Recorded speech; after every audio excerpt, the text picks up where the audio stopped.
Indonesia. Jonah, tadi tim liputan kita sudah melaporkan ada satu titik di Sorong, ini tidak terlihat hilalnya di sana. Sejauh ini dari Kemenak RI sudah ada laporan yang masuk untuk wilayah Indonesia Timur untuk pantauan hilal hari ini?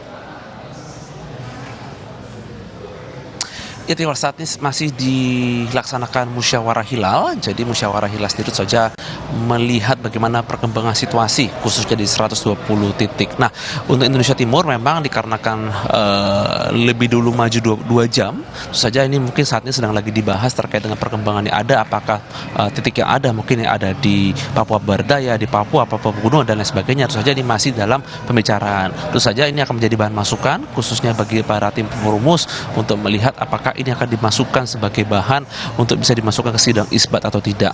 Kalau kita lihat dari rangkaian sidang isbat yang selalu digelar, ini memang harus dilihat berbagai macam proporsi, mulai dari mungkin penglihatan secara visual ataupun dari titik yang ada. Seperti kita ketahui bahwa untuk melihat adanya hilal pun, ini pun juga ada batas minimalnya. Batas minimal apakah di bawah 3 derajat atau tidak, mulai dari titik ketinggian sampai juga nanti ada titik kemiringan. Jadi ini cukup penting dalam rangka untuk melihat secara keseluruhan, khususnya dari terlihat atau tidaknya khususnya dari titik hilal. Nah, untuk Indonesia Timur saat ini memang kalau kita perhatikan mungkin sudah mulai dibahas, di mana untuk Indonesia Timur sudah lebih dahulu khususnya untuk masuki masa gelap, apakah nanti akan dimasukkan sebagai materi atau pendalaman, ini masih akan dilihat. Yang pasti saat ini masih dilaksanakan musyawarah hilal, kita masih menunggu kurang lebih 1 jam lagi yang akan dilanjut dengan sidang isbat secara tertutup.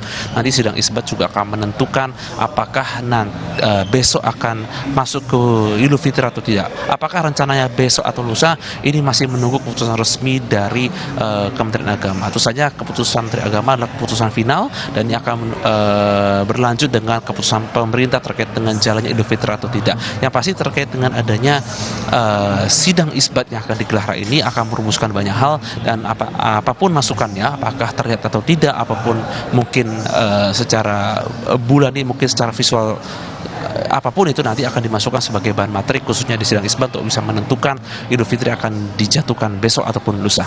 Tiffan. Kementerian Agama jelang penyampaian hasil sidang isbat ini, siapa-siapa saja pihak yang sudah terkonfirmasi hadir di sana, Jonah?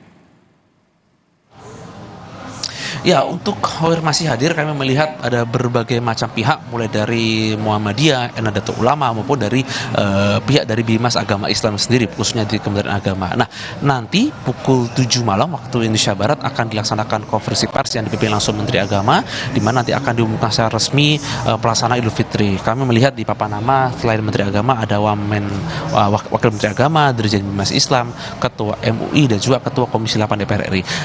Banyak stakeholder, banyak pihak, khususnya ini akan menjadi bahan keputusan yang baik untuk bisa merumuskan banyak hal, mulai dari kajian, mulai dari mungkin secara keilmuan, apapun itu. Yang pasti untuk sidang isbat yang akan digelar hari ini, digelar malam ini, cukup penting untuk bisa merumuskan apapun. Yang pasti Muhammadiyah sudah secara resmi mengatakan besok akan menggelar Idul Fitri. Apakah ini diikuti juga keputusan pemerintah untuk bisa melakukan Idul Fitri tidak, kita masih menunggu keputusan secara resmi khususnya di sidang isbat pukul 6.15 malam ini.